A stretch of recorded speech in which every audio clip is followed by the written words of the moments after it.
Hello lovers of literature, hope you're doing well. So last week we had done the 3 scenes from Merchant of Venice, which we are doing in progression. So today we will be starting with scene number 7, which is quite relevant for the understanding of the play. And actually it is important because first reason, it creates an important milestone in Portia's life. We will find one of her suitors here in this scene. And I'm not going to tell you who the suitor is because I had already told you in earlier scene of Act 2. So one of you who comment me at the fastest in the comment section while watching the video that who that person was who talked to Portia in this scene, and that was her suitor, and which scene was it? Then please wait for the surprise. So having said that, let us delve into the scene. First, as I always do, I'll give you a little brief of the scene which will make you understand the scene better when we get in between the lines. So at Belmont, the scene is at Belmont, a room in Portia's house. The Prince of Morocco surveys the 3 caskets, the gold, the silver, and the lead. So he must choose one, right? So because three caskets are the options available out there. And if he chooses the correct one, he will be rewarded by getting the hand of fair Portia. As he reads the words engraved on the top of each casket, he ponders each of the cryptic inscriptions. So each casket had an inscription to it. So purposefully that is done, which shows the character of each person according to the choice made. So this man was just going through those inscriptions, of course getting perplexed, and that is the purpose of keeping the inscriptions there. Like if it is asked to you, what is the purpose of the inscriptions along with the caskets, then of course the answer will be, it is to test the constancy, the love, the character of a true lover as per the demands of Portia's father, who was in fact one of the wisest men, according to Nerissa, right? So that is the purpose of keeping the inscriptions along with the caskets. So he was going through this. On the leaden casket he reads, "Who chooseth me must give and hazard all he hath." So it was written there on the lead casket, "Who chooseth me must give and hazard all he hath." So one who chooses me will get all the hazards. So of course we people, we do not want hazards in life, isn't it? And of course in love. So Morocco just overlooks that part and gets to the another. On the silver casket he reads, "Who chooseth me shall get as much as he deserves." So he thinks that Portia, being someone more than what one deserves, is not someone who will be suited according to the inscription mentioned in the silver casket. And then he gets onto the golden casket, which reads, "Who chooseth me shall gain what many men desire." Okay, these words really got the Prince Morocco into it. He thought, yes, of course, Portia is someone who many men desire, which is true. So Portia informs him that the correct casket contains her picture. So if one chooses the correct casket, then that person will get to see Portia's picture. Morocco reviews the inscriptions again and rejects the lead casket as being not worth of the high stakes for which he gambled. So because it was written that one who chooses the lead casket will get all the hazards. So of course he thought that if I gamble and then I get all the hazards, is love worth the hazard? So he wanted to be easy in love. He wanted to get love easily. He ponders a long time over the silver casket. The words, "get as much as it deserves," intrigue him. He's quite sure that he deserves most of all because he gets Portia's hand in love. Okay, so these words were not that pleasing to him. He thought, I deserve the most. Yet, ultimately, he rejects the silver casket because he refuses to believe that Portia's father would immure a portrait of his treasured daughter in a metal 10 times undervalued and tried as gold. Okay, so he thought, of course, Portia's father will not judge his own daughter in terms of something less valuable than gold. So this was the reason why he rejected the silver casket. Now, this all are very important from your understanding as well from the exam point of view. Okay, that why did Morocco refuse to choose the lead casket, the silver casket, and also why did he choose the golden casket?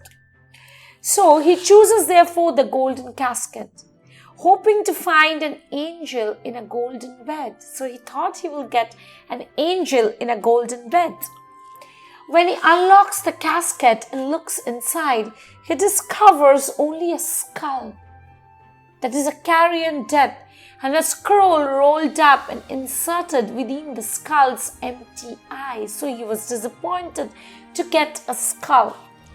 He takes it out and reads the message. What's the message? All that glitters is not gold.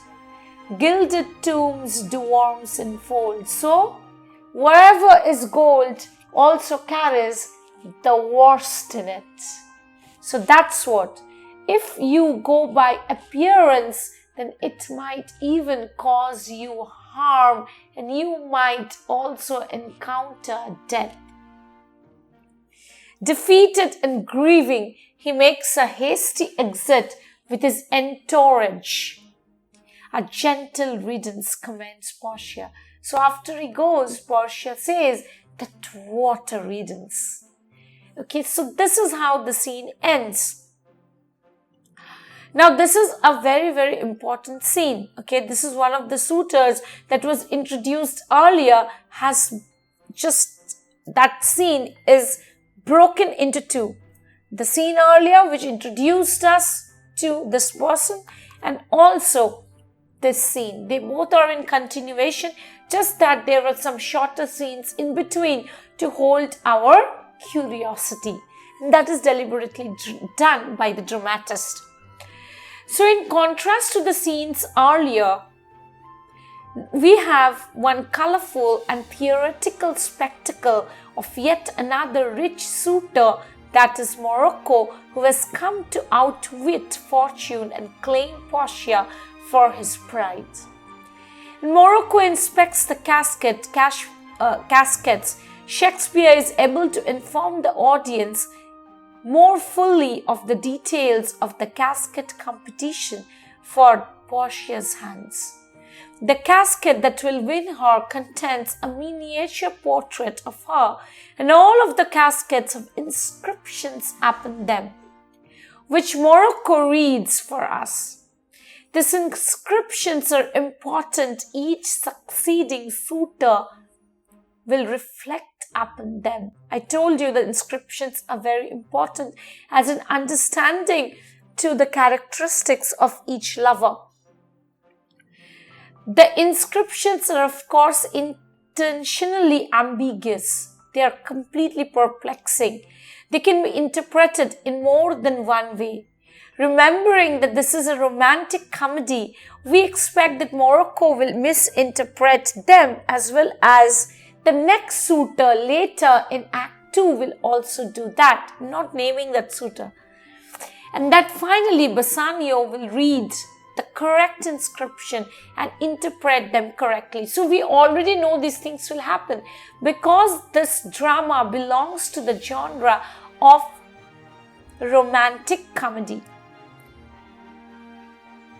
Okay, so we also have Morocco's long speech that will begin at line number 13, was no doubt inserted by Shakespeare to allow the actor plenty of time to move and forth with much hesitation to decide his fate according to the caskets. So at last the scene ends with a hope for the audience that Bassanio will be the right man to choose Portia's hand. And of course, it ends on a note of embarrassment for this man, that is Morocco.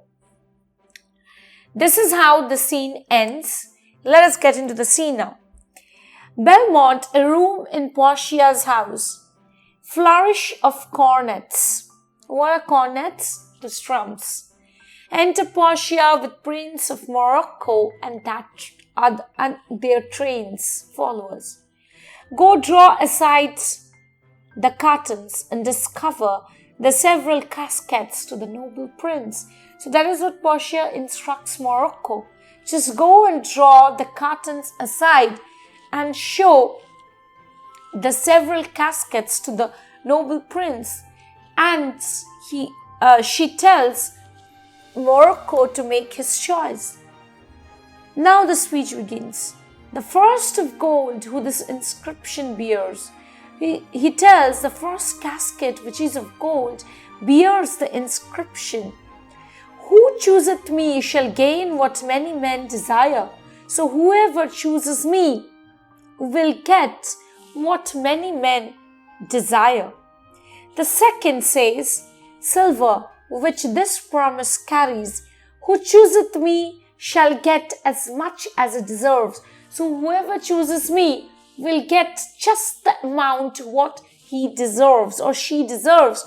And the third is the dull lead with warning all as blunt. So it gives the warning. Purposefully it gives the warning, isn't it?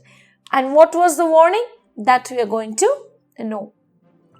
Who chooseth me must give and hazard all he hath. So one who chooses me must give and risk all he has. And no one wants to take risk in life and love too. How shall I know if I do choose the right? So how shall I know if I have chosen the right casket? So that's what he thinks in his mind. Okay, this speech is quite important and you need to go through it thoroughly, and if possible just read in between the lines, and also I'm not asking you to mug them up as many advise you to do, but if you read in between the lines, understanding each meaning, of course you're bound to get that as fluently as possible in your exam hall. So need not worry that how do I need to mug up answers. This is the most common questions that I'm getting in my comment section these days. Do I need to learn? Do I need to learn? So my answer for that is you need not learn, because if you are an avid reader of literature and you are minutely reading each word, then you are bound to get it by heart just by reading it. So mind you, please do that. That is what is required. So having said that, let us get back into the text. The one of them contents my picture, Prince. So she says, one of them contents my picture. If you choose that, I am yours. So if you correctly choose that, I am yours withal. Of course, I will be yours along with it, the casket. Along with the casket, I'll be yours. Some God direct my judgment. So here the big speech of Morocco starts. Please be careful with this. So he tells, may some God help me choose. I will survey the inscriptions back again. So he says that I will study the inscriptions once more. What says this leaden casket? Who chooseth me must give and hazard all he hath. So what does this lead casket tell me? Whoever chooses me will give and hazard all he hath. Must give. So what do I give the hazard for? And why do I take the hazard for? So who wants to hazard for the basest metal that is lead? That is also his question. This casket threatens men that hazard all do it in hope of fair adventure. So it threatens us with the words that take a risk for lead. The casket threatens men who risk everything to do it in the hope of great profits. So there are a few men who he thinks are just dumb to choose something on basis of risking. Okay, so he believes one should play safe, and that is what is the folly of Morocco, and he could not choose the right casket, that he wanted to play safe and he never wanted to take troubles nor give troubles in life and love. A golden mind stops not to show of dross. So, a noble mind or a royal mind, and another thing you have to understand, that he thinks that he has a golden mind. He has this pride about himself. So this words, golden mind, speaks about Morocco's pride, vanity, which brings the downfall of Morocco. Be very precise if it is asked to you that what is the cause of Morocco's downfall. You need to write that he thought he had a golden mind and he should not stoop down or bend down low to shows of trust, to shows of something that is dull, that is insignificant. So he considers lead to be insignificant, and he thinks that he was worth a royal mind and a royal metal. That's the reason of his downfall, mind you. I will then nor give hazard aught for lead. So he declares, then I will not stoop to this worthless hazard of lead. What says the silver with a virgin hue? So if the question also comes that why did Morocco not choose the lead? That was the first part of the speech. Then of course whatever we have read till now is what the answer to it. And now comes the second part as to the part of the silver. What says the silver with a virgin hue? So what says the silver casket with a pure white color? Who chooseth me shall get as much as it deserves. So whoever chooses me shall get as much as it deserves. Pause there, Morocco, and weigh thy value with an even hand. So he asks himself that pause there, Morocco, and just try to reason out there. If thou pause there, Morocco, and weigh thy value with an even hand. If thou beest rated by thy estimation, thou dost deserve enough. And yet enough may not extend so far as to the lady. So if you are judged by your estimation, you do deserve a lot. And yet that may not be sufficient to win the lady. So you do not deserve just what you want. You deserve even more. That's how he equates love. So he says that you deserve a lot, but may not extend to Portia. This is to Morocco's merit may not be enough to make him of deserving Portia. So he says that it's not even enough. I deserve even more. and yet to be afraid of my deserving were but a weak disabling of myself as much as I deserve. So if I underestimate what I deserve, then I am making a poverty of myself. I am bending down low in front of my eyes. So I should not do that. I should not underestimate myself.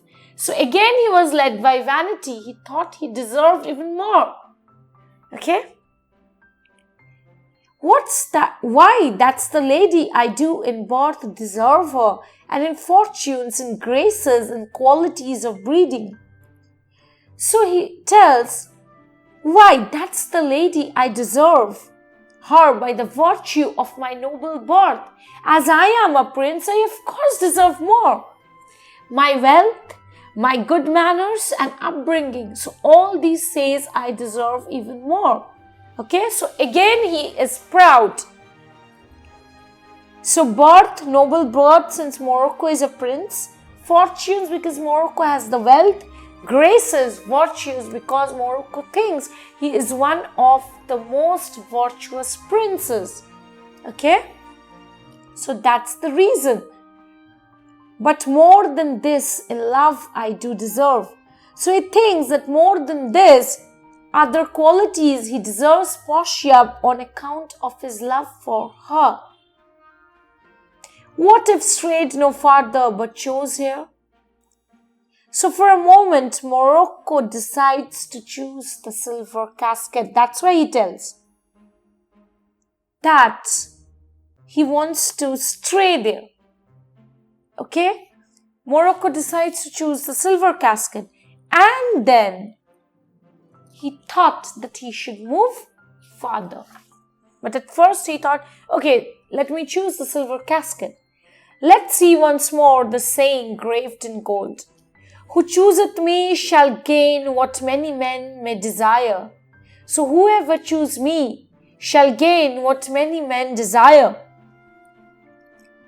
What? Why? That's the lady. All the world desires her. So he thinks that yes, of course, Portia is a lady whom many men desire. From the four corners of the earth they come to kiss the shrine. So from four corners, that is from the four positions of the world, they come just to kiss this shrine. This is a place where a relic related to a holy person or event is kept. What is a shrine? It's a place where a holy person or an event is kept. Like a temple is also a shrine. Pilgrims kiss the shrine, okay? So as if Portia is an object of the pilgrims. So Morocco compares Portia's house to a shrine. So that is a metaphor where the suitors like pilgrims come to pay homage. So that part is important. So he tells people from or suitors from four corners of the world comes just to pay their homage to the shrine. This mortal breathing saint, that is this living saint, the Hyrcanian deserts and the vasty wilds of wild Arabia are thoroughfares now. So Hyrcanian deserts are a region to the south of Caspian Sea, which is famous as a breeding place of tigers. Okay, and it is considered to be a very, very savage, a place of savage. And thoroughfares are main roads. So he tells that there are suitors who just cross difficult terrains such as the Hyrcanian deserts and the vast wilderness of Arabia, and then they pass through roads to come to meet Portia. So they go through all the trials and tribulations or the turmoils to come here. So that is how he justifies the fact that many men desire Portia. So if the question is asked to you, how do we know that many men deserve Portia? The answer to that will be this part from Morocco's speech. For princes to come view fair Portia, the watery kingdom whose ambitious ahead. Watery kingdom is the ocean. They come just crossing the ocean through whose ambitious head, whose vast big waves, ambitious head means the ambitious head of the waves of the ocean. So this is a personification, okay? So ambitious head, they cross the waves of the big oceans, spits in the face of heaven. The oceans, they rise and as if they touch the heaven, and the foam that is created as if it shows the spitting on the heaven, isn't it? Just the bubbles of the ocean just reaching the heaven. It shows that they're proud, they're ambitious. It's no bar to stop the foreign spirits. So these things doesn't stop the foreign spirits, the suitors to come from abroad. So this entire thing tells us that how people take the trouble to cross Hyrcanian deserts and to cross the oceans and the big tossing waves, just to cross everything and to come to woo Portia. And over a brook, and even they cross stream to see fair Portia. One of these three contents of heavenly picture. So let me summarize that line for you. They tell that they cross the high dangerous waves of the ocean are not even obstacles to the suitors who come to seek Portia's hands. And as if they just come because they want to deserve something more. Okay? So that is how he justifies everything. One of the three contents of heavenly picture. Is it like that lead condenser? Is it that the metal lead condenser picture? It were damnation. It were the curse. To think so base a thought. To choose lead will be to think low of the value of this great lady. That's what he thinks. It were damnation means as if it were a curse. To think so base a thought, to think so low a thought. It were too gross to reap her cerecloth in the obscure grave. So as if it is to rib her, to enclose her. Lead was the most common metals that was used for coffins. Okay, so he thinks that, of course, lead is something to just shroud someone in the dull casket. In obscure grave means dull casket. Or shall I think in silver she is immured? So if I think that in silver she is covered, being 10 times undervalued to tried gold. So silver is an undervalued metal if compared to gold. Oh, sinful thought, that thought is in fact sinful. So he tells lead would be too inferior a substance to cover her shrouded body when she is buried. So she should be wrapped in gold. And then she says that, then he says that, how come she be also immured or covered in something that of silver? Because it is undervalued 10 times in terms to gold. O sinful thought, never so rich a gem was set in worse than gold. So a precious jewel like Portia, she herself is gold, has never been set in metal less valuable than gold. They have in England a coin that bears the figure of an angel. Now this is a reference to the gold coin minted in England with the figure of the archangel Michael engraved on it. So that reference to that, the coin with one side engraved to the figure of Michael, and worth 10 shillings during Shakespearean times.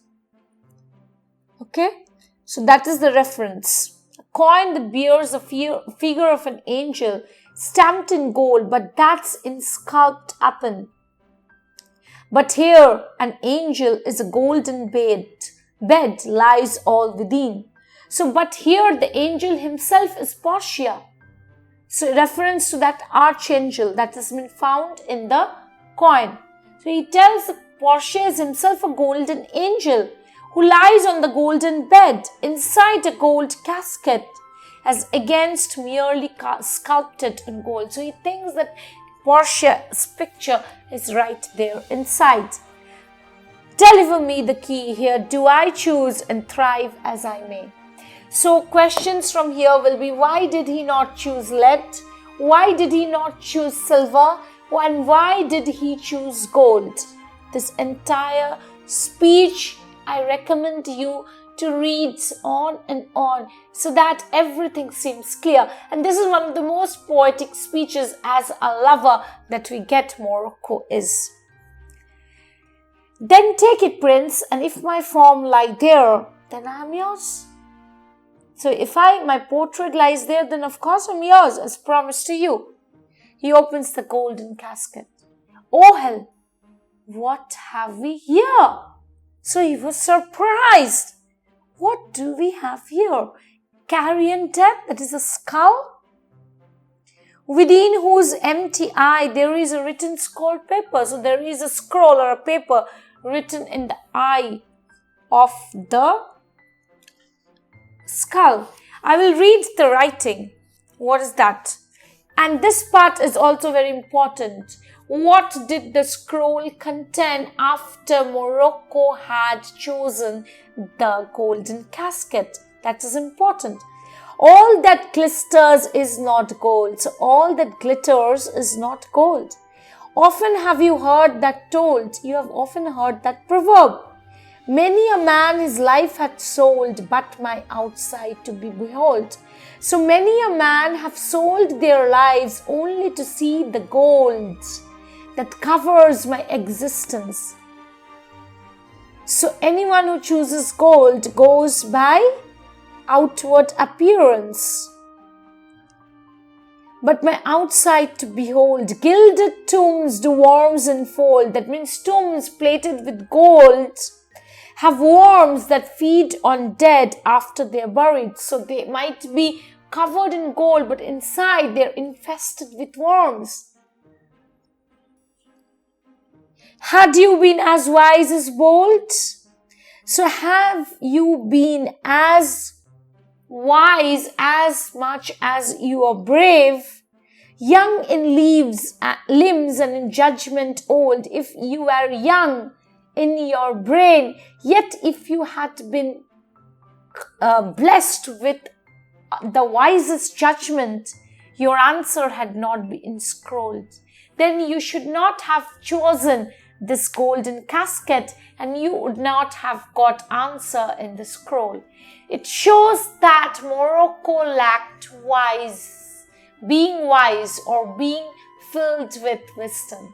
So that's what Morocco's deficient point is. Okay.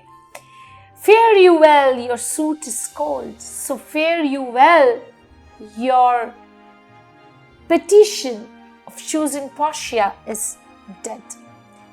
So the golden, this lines from here, gilded tombs to enfold. What does it mean? I repeat. It tells even gilded tombs, like any other ordinary tomb, enclose worms because the dead bodies are infested with worms. They will go through the process of decay. Just that gold is an outward covering. So the example is appropriate to the content of the casket, that is the skull. He chooses the gold, but inside what does he get? A skull. So this part is appropriate to show that Morocco has chosen the wrong casket, and the comparison has been drawn with a gilded tomb, do worms enfold. Okay, so that is the comparison made. And the comparison is appropriate because Morocco, after choosing gold by its appearance, got nothing but the skull. So, and the scroll tells him that had he been wise in his judgment, then he would not have chosen this and he would not have to see the skull. Cold indeed in labor lost, so he is embarrassed. He's crestfallen. He tells to himself, indeed it is dead. Everything, his love, his passion, his desire, and labor lost, and his efforts are in vain. Then farewell heat, farewell love. Heat here refers to love. Why? Because love is considered to be something warm, affectionate. And welcome frost, and welcome despair. Frost refers to coldness or despair. Okay? So this is a metaphor. Heat for love and frost for rejection. Portia, adieu. Portia, goodbye. I too have grieved heart. So I too have a sad heart. To take a tedious leave, to take a formal leave, to take a long leave. Thus, losers part. So that is how losers go away when they lose something. Exit with a strain, flourish of cornet. So he goes away. A gentle riddance. So that is the instant reaction of Portia, which is important. How did Portia just mention after Morocco had gone away? She tells that it is a gentle riddance, means a good riddance, a good escape, to be free of somebody. That is what riddance means. Draw the curtains, go, let all of his complexion choose me. So close the curtains, just go away. May all of his kind choose me similarly.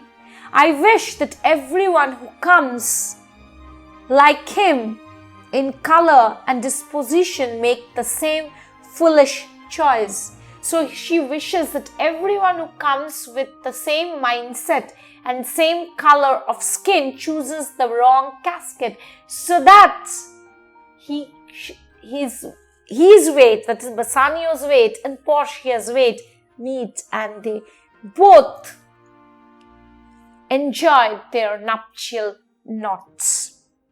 Okay, so this scene ends with a drop curtain and it ends with a couplet. See, there is a rhyming couplet. The two lines rhymes last. A gentle riddance, draw the curtains, go. Let all of his complexions choose me. So go, and so it just ends in a rhyming note. So that is how this scene ends, which is a beautiful scene in one way. It's very poetic, it's loving. It's about Morocco being a lover and how his love ends in futile exasperation. Now, the next scene, which is quite a short scene, let us also do that. This scene is completely in contrast to whatever we have done till now. Like in this scene, Act 2, Scene 7. So let us get into a quick brief.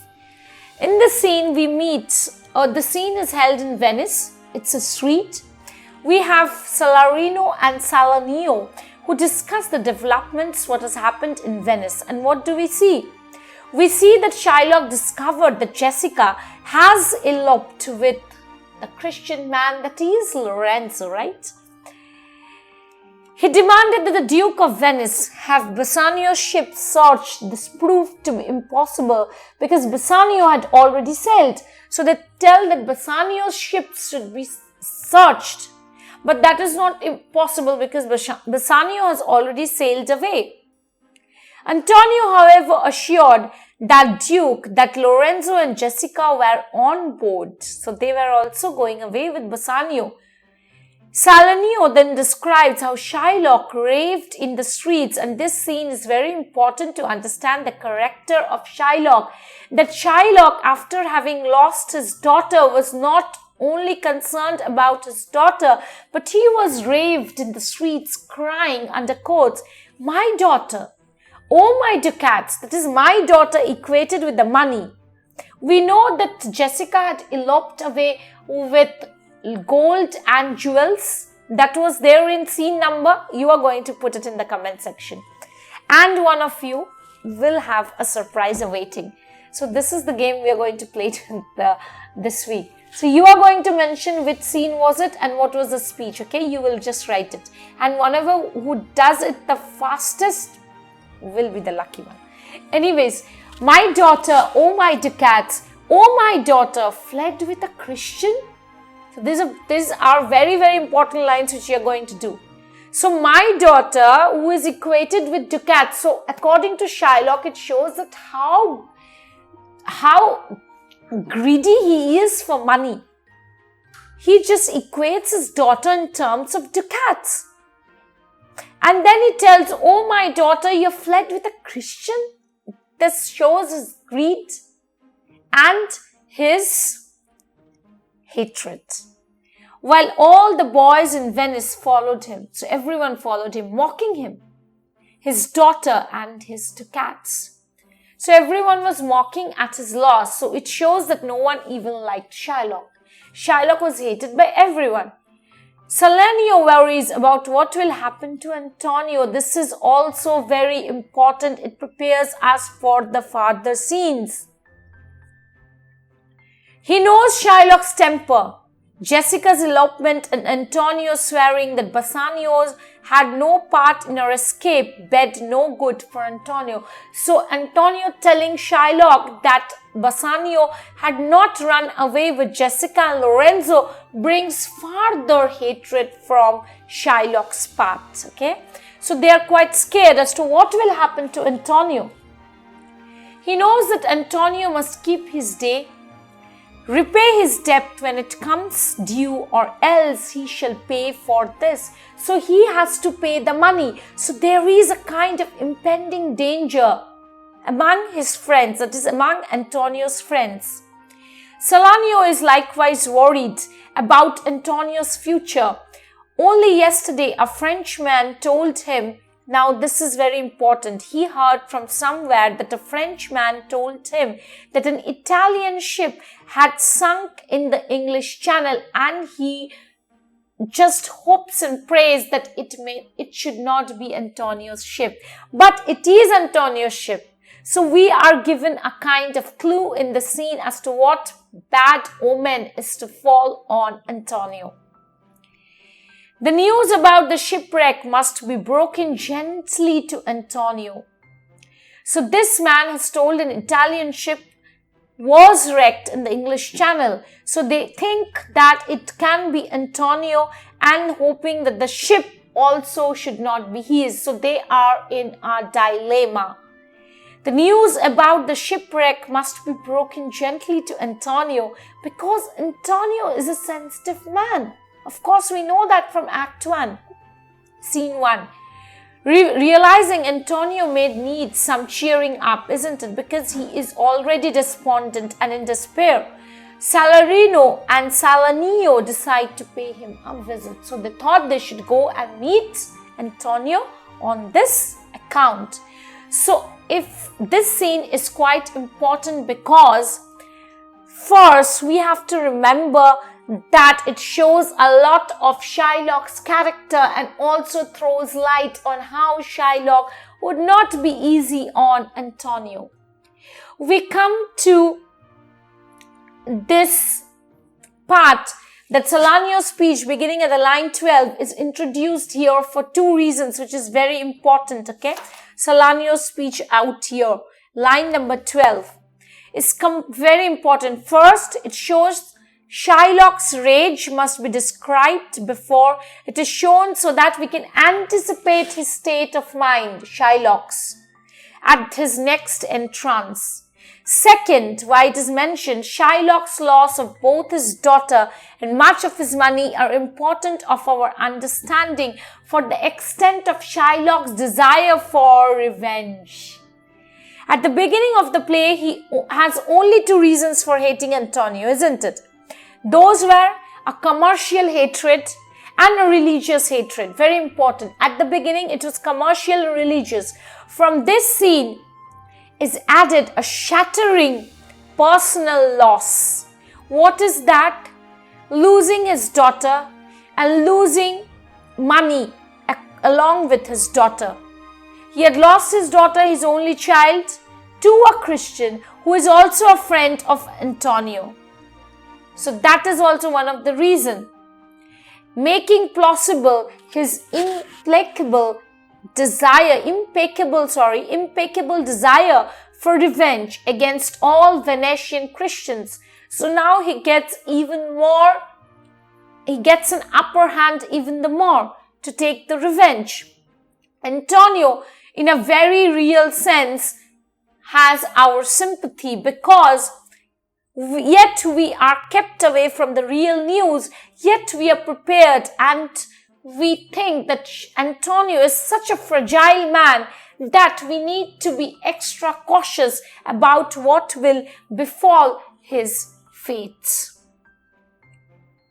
So we are being over sympathetic towards this merchant of Venice. And we understand Shylock even the more, that how he has been thwarted with desire for revenge based on personal loss, along with commercial and religious. So let us get into the scene. Venice, a street, enter Salarino and Salanio. Salarino: why, man, I saw Bassanio under cell. With him is Gratiano gone along. So I did see that Bassanio was also under sail along with Gratiano. And in their ship, I am sure Lorenzo is not. So I'm sure Lorenzo is not there in their ship. The villain Jew, Salanio says, the villain Jew with outcries raised the Duke. So the villain, that is Shylock, roused from sleep, appeals to the Duke, and the Duke at once take up this case, appointed to show how important respecting the rights of foreigners is in Venice. Okay, it also shows the order of Venice, how impeccable, how implacable the law and order of Venice was. So that is why the villain Jew with outcries raised to the Duke. So had gone to the Duke, who went with him to search with Bassanio's ship, who also went along with him to search for Bassanio's ship. He came too late. The ship was under sail, but it was too late. The ship was already gone. But there the Duke was given to understand that in gondola were seen together. So, however, there the Duke was told that Lorenzo and his loving Jessica were seen together in the gondola. What is a gondola? It's a flat-bottomed boat that was used on the canals of Venice. So there we have traced Lorenzo. Lorenzo and his amorous Jessica, that is beloved, loving Jessica, besides Antonio, certified the Duke. Besides Antonio, assured the Duke they were not with Bassanio in the ship. So they assured that they were not there with Bassanio in the ship. Now the speech by Salanio is very, very important. It shows what kind of a man Shylock is. I have never heard a passion so confused. So I have never heard an outburst so confused. Why? Because he was not either, he was grieving for the daughter or for the money. No one knew that. It was so strange. It was so outrageous, that is extremely extreme and so variable. That is, it was so changing frequently. Shylock was crying for different things at a time. His daughter, his ducats, his revenge. Okay? So that is why it is said variable. As the dog Jew did utter in the streets. So this dog, this wicked person, the Jew, was crying out in the streets, my daughter, oh my ducats, oh my daughter. Very important lines.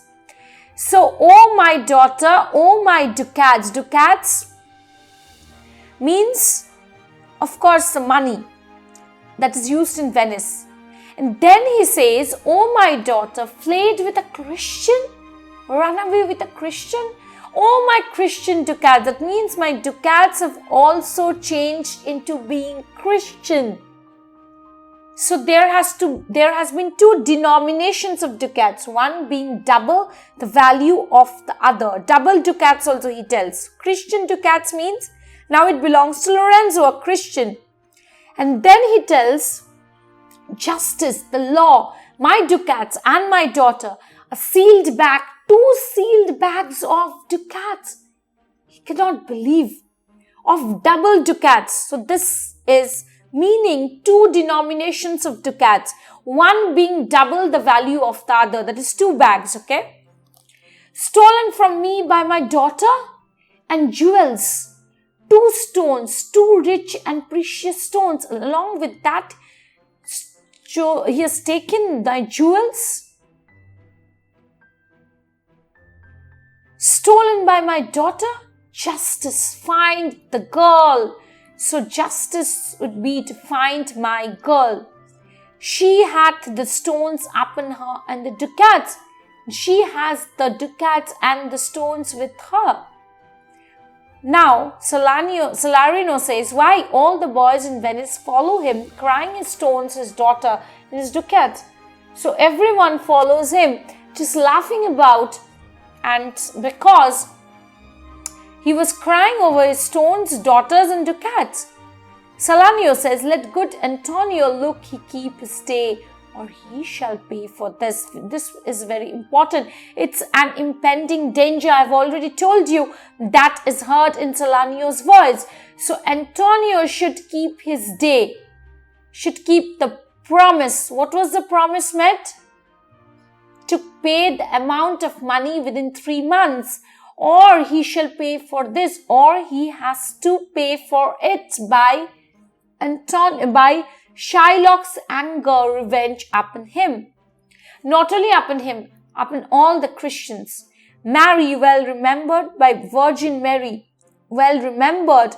I reasoned with a Frenchman yesterday. So there was a Frenchman who told me yesterday that in the narrow seas, that is an English channel, that part the French and the English, that the English channel separates the France and England, there miscarried a vessel of our country. There, a vessel of our country, that's a ship of our country, richly fraught, that means laden with expensive goods, was wrecked.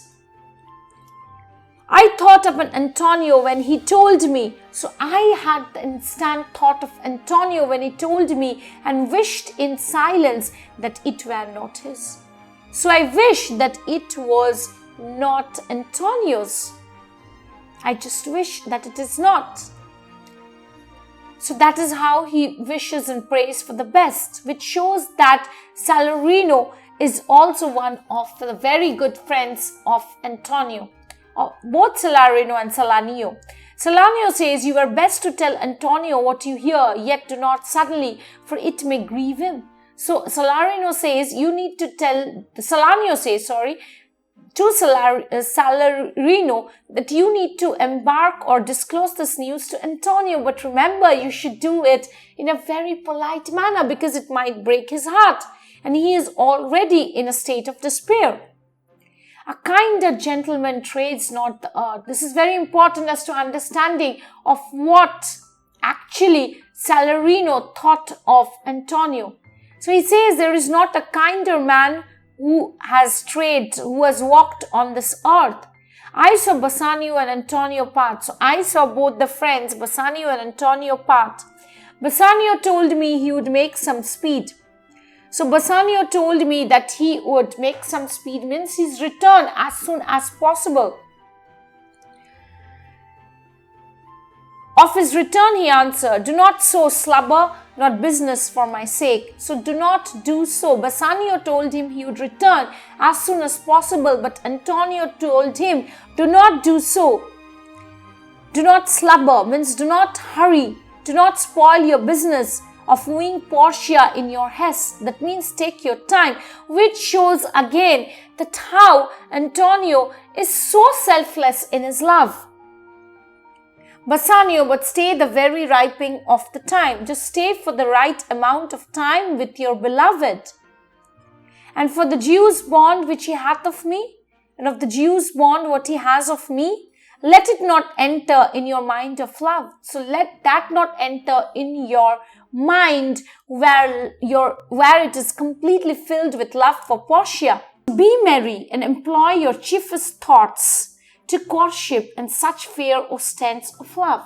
So you should just employ your main thoughts to court Portia and with such fair demonstrations of love, and you should not concentrate on anything else that concerns your mind regarding my misfortune, which shows us that how impartial was Antonio in terms of his friendship. And even there, his eyes, being big with tears, turning his face, he put his hand behind him. So he just turned his face behind him and just covers his face, just to not show his tears. And with affection wondrous sensible, and so affectionately, what does he do? He just shake his hands, wrung Bassanio's hand, shake his hands with Bassanio, and that is how they parted. So this entire speech of Salarino, I repeat once more, a kinder gentleman trades not the earth. I saw Bassanio and Antonio part. The first line speaks about how kind is Antonio. And then he mentions about the saddest part of how Bassanio and Antonio part. Bassanio told him that he would come very soon. He would make some speed. And on that note, Antonio answered, do not slubber, not business. Do not spoil your business, that is your love for my sake. Bassanio, but stay very ripening of the time, but stay for the right time, and for the Jew's bond which he hath of me, and also for the Jew's bond which he has of me, that should not enter your mind of love, and that should not bar your love for Portia. Instead, you be merry, you employ your right thoughts to your courtship and to your demonstration of love for your lady. And conveniently, his eyes were filled with tears, yet he concealed those tears by covering his face and wringing Bassanio's hand with the gentlest sensibility. That is how they part. Now, of course, this is an exaggeration of their relationship. Salarino says, I think he only loves the world for him. He loves the world because he loves Bassanio. So Bassanio is the only cause of his living and loving the world. That's what Salarino says. Again, in exaggeration, you can tell this is hyperbole. I pray thee now, let us go and find him out. So they designed that they should go out and find Antonio to break the news and of his ship may be wrecked, and to do that by uplifting his mind, that is, and quicken his embraced heaviness, that to uplift his mind and to make him merry with some delight or other. Do we so? So Salarino says, let us do so. So today we have done two most important scenes. Alright, the first one was a poetic scene, a completely grandiose scene with lots of coronets and Morocco coming in and Morocco going away disappointed, giving us room for Bassanio's entry. So that was the scene which was very important. It talks a lot about love, understanding of characteristics and everything. And this scene is even more important because it takes us to Shylock's character and even adds to another reason for Shylock's hatred for Antonio. Also the personal loss, isn't it?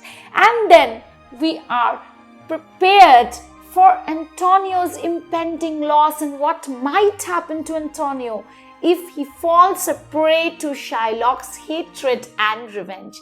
That is how both these scenes, whatever we have done today, comes to an end. I hope you have understood it well. Please put your doubts, your queries, your feedbacks, most importantly, in the comment section below of the channel. Until then, stay happy, stay blessed, stay poetic, read in between the lines. Bye-bye. Thank you so much.